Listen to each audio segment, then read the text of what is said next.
this is a continuation from the first part. So basically, you got to understand that people fall into the trap of they feel the way they're currently feeling. So you want to feel the way you want to feel as if it's already happened, while visualizing it already happening, and then using all 5 of your physical senses. You want to touch it, you want to taste it, you want to smell it, you want to see it, you want to hear it, everything. And while feeling super gratitude, appreciation, happiness, because it's whatever you were dissatisfied about, you're no longer dissatisfied about. So you want to have the opposite emotions you currently have. And you want to literally have these emotions powerfully and live this moment for 5, 10, 15, 20 minutes. You know what? And then it's done, right? And so now you have that faith. You're using the power of Hesed and Jupiter. You've got that faith that it's going to happen. And so you forget all about it. You don't think about it, because if it's in your head, it means it's in your conscious mind. And if it's in your conscious mind, it means it's not in your unconscious mind. So if it's in your sun, it hasn't been placed in your moon. And if you don't put it in your moon, it won't go into the collective unconscious mind of God. So it won't get the order delivered to you. What will happen is it will get placed in the astral, which will then get placed in Malkuth, and through a series of random events, synchronicities, it will occur when you least expect it. You have to remember not to think about it, because once again, if you think about it, that means you're putting it back in your conscious mind. It means it's not in your unconscious mind. You are using the ritual the whole time you're planning the ritual, the whole time you're doing the symbolism, the whole time you're building up the energy. That is your conscious mind, because the reason we have our conscious mind is for one reason and one reason only, and that is the fire of our will. The unconscious mind can't put anything into it as an order. It can merely accept anything placed in it. And so you have to use your will to place the symbolism into the unconscious mind.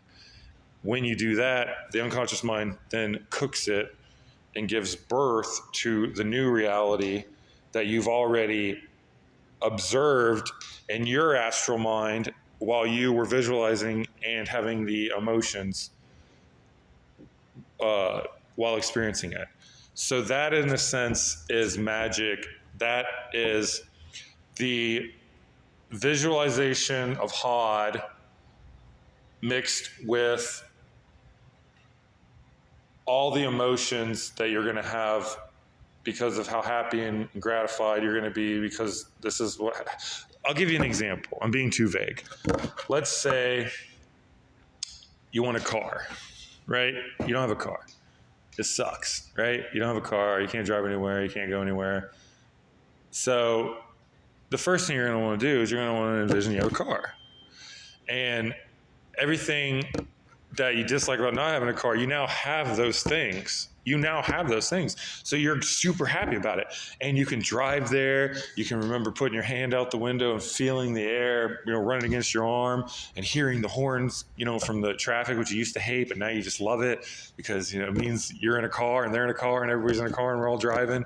Like you want to really visualize it. You want to feel super grateful and happy. I'm so happy I got this car. I'm living in it, and like live in that moment. Experience that moment. Become in that moment. People that are really, really, really adept at this stuff, they literally can astral project into this time where they're in a car and they're just living in this moment momentarily. Because that's literally what you're doing. You're putting it into the astral. It's just, we only have limited amount of awareness of the consciousness in the astral that we're currently doing to it, at least in the beginning. But you want to focus on your emotions. You want to focus on your visualization, because you got to remember, a little bit of the tree of life. You've got Taparith, which is the sun, which is essentially the reality's version of God, right? God would be quote unquote Kether, but then that is reduced down through the abyss, and then what is manifested in the lower form is Taparith. right? And then through to Parith, you've got the emotions of Netzach and the visualization of Hod. And using the 5 senses of visualization and the emotions, you bring that down into the astral, and then that gets weighted down into the physical, the material, Malkuth. And that is the law of gender. The law of gender is there's a male, masculine, penetrating light, and then there is a female, dark, passive, negative receiving side. And only by using the two of those sides can you create a new consciousness, a new entity, a new reality, a new scenario, a new anything. Only by using the willpower of the conscious mind and then impregnating it into the unconscious mind can you then birth the astral, which then goes down into the physical. And so you've got the negative and positive of everything, and you've got the masculine and feminine of everything. And the beauty of the masculine and feminine is the sacred act of sex, which then gives the act of birth. And the birth can only be done by the feminine through the masculine passing his will into the imprint. And if you do the magic right, once you forget about it, you'll randomly, in this case, you'll get a car. And you'll find yourself having the same scenarios or close to the same scenarios where you were driving and you had your window down and it was like, holy crap, this works. This is amazing. But you're like, oh, this is just a coincidence. You know, my grandma just gave me this money and then I was able to buy a car. Okay, sure, yeah. Sure. But that's the name of the game. The name of the game is synchronicity. And you can call it coincidence or you can call it synchronicity.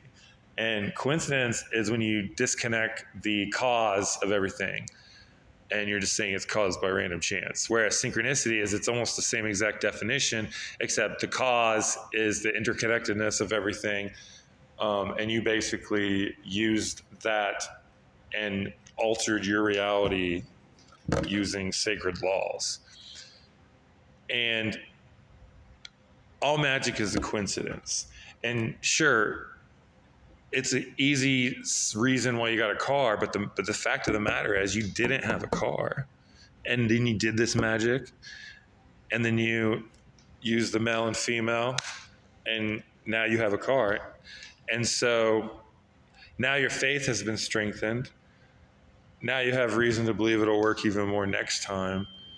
And you'll be more inclined to use even more emotions, more visualizations.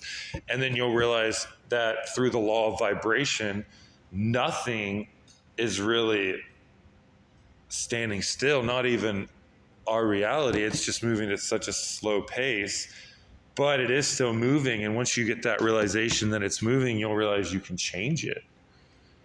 And by using the law of polarity and the law of gender and the law of correspondence, you can literally create a positive outlook in yourself, decide what kind of positive reality you want to shape, and slowly, bit by bit, create every individual tiny scenario and circumstance that you want to happen. And that is the power of magic. There's low magic and there's high magic. Low magic is essentially what most people get into it for. And it's nothing really, it doesn't mean like low isn't bad. It could be a little bad per se, in a sense it's kind of selfish, but it's not really selfish. Low magic is where you get things for yourself. You want a hot body, you want a hot girlfriend, you want tons of money, you want this, that, and the moon, right? And then once you get all that, you're like, oh, I'm still not happy. Then you start working on high magic, and that's essentially astrotheurgy. That's the science of the stars, the magic of the stars. And that is what we're doing when we invoke the four planetary or the four elemental energies, when we invoke the 7 planetary energies and the zodiac energies and things of that nature. You're working on high magic. You're working on changing yourself from the inside out. And then once you realize that, you realize you could have been happy doing nothing, being a janitor, having no car. And then once you're happy and once you have a better grasp on things, then you can start building a better life that has more meaning and is not just empty material things. So anyways, that is the lesson on gender with a bunch of other random stuff thrown in. I had to turn this into 2 videos, so I'm going to try and splice it into one. So thank you for watching and have a good day.